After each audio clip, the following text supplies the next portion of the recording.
네, 그럼 여기서 어제 더불어민주당 당대표 출마 선언을 했죠. 박지원 전 비대위원장과 인터뷰를 진행하겠습니다. 어서 오십시오. 안녕하세요. 네. 자, 지난번에 화상으로 뵙고 두 번째 인터뷰네요. 어제 날이 더워서 땡볕 아래서 출마 선언하기가 상당히 힘들었을 것 같습니다. 예. 네, 땀이 정말 많이 나는데 무엇보다 기자분들께 좀 죄송하더라고요. 그 뜨거운 땡볕 아래서 에어컨도 없는 곳에서 이렇게 선언을 해가지고 원래 계획은 거기가 아니었죠. 예. 그쵸, 원래는 이제 소통관에서 할 수 있을 줄 알았는데 그게 상황이 여의치 않아서 밖에서 하게 됐습니다.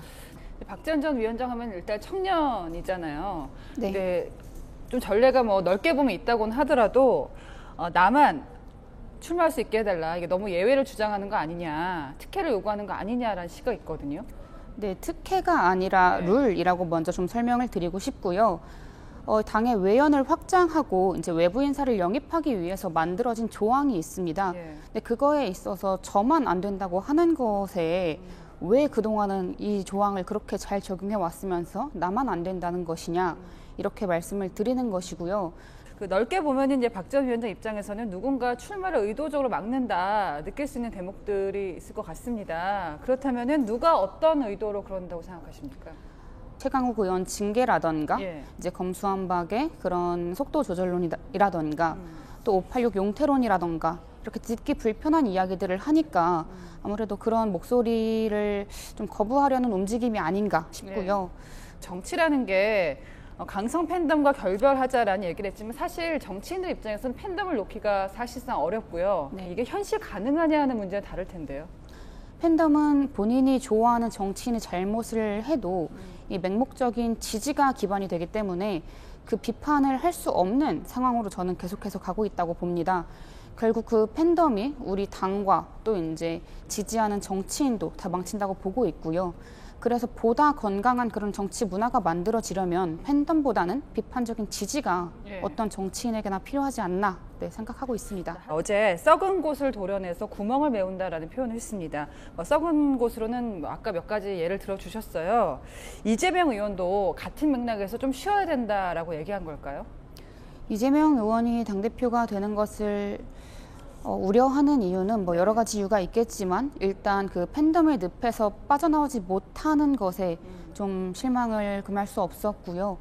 무엇보다 이재명 의원이 당대표가 됐을 경우에는 이제 한쪽에서는 보복을 위해서만 이렇게 계속해서 보복을 하려고 할 것이고 또 그럼 우리 당은 그것을 막기 위한 그런 방패의 예. 역할을 할 수밖에 없거든요. 그래서 그럴 경우에는 민생은 실종될 것이고 우리 여성과 청년들의 삶이 너무나 지금 퍽퍽한 이 현실에서 민생이 실종되면 안 되잖아요. 그런 부분에 이제 큰 우려를 표하고 있는 것이고요. 아예 나오지 말아라가 아니라 일단 이번에는 지금은 아니다. 네, 지금은 아니다라고 말씀을 드리는 것이죠. 지금 이렇게 됐지만은 네. 대선 때만 해도 기대가 컸던 거잖아요. 그렇죠. 그때는 이제 뭐 이재명 의원께서 저에게 약속하셨던 것도 있었고 성폭력에 대해서 정말 이제 엄격하게 행동으로 보여드리겠다 이렇게 말씀도 하셨어서 기대했던 바가 컸습니다. 선거 이후에 뭐 이재명 의원이 발탁을 한 거니까 좀 흉금을 터놓고 소통을 할 기회가 있었을까 좀 궁금합니다. 지방선거 이후에요? 예. 지방선거 이후에는 따로 소통을 한 적은 없습니다. 어제 선언 이후에도 네, 없습니다.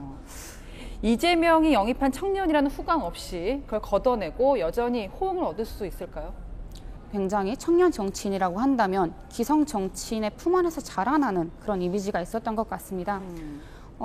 저는 청년 정치인들이 보다 독자적으로 그 청년 정치를 구축해 나가는 그런 모습을 보여드려야 하지 않을까 생각합니다. 예. 저희 20대를 생각해 보면은 너무나 드라마틱한 몇 달이었거든요. 네. 다시 돌아가도 같은 선택을 할까요? 다시 돌아간다면 글쎄요. 심각하게 고민을 해보진 않았는데 예. 그 당시에도 이제 비대위원장 제안을 받았을 때 엄청 거절을 여러 번 했었거든요. 예. 근데 비대위원장을 하면서 분명히 보람이 있었던 일들이 있기 때문에 위원장직을 하는 동안에도 후회는 없었습니다. 그래서 다시 돌아간다고 할지라도 네. 같은 선택을 하지 않을까 싶습니다. 박지원 전 비대위원장이었습니다. 감사합니다.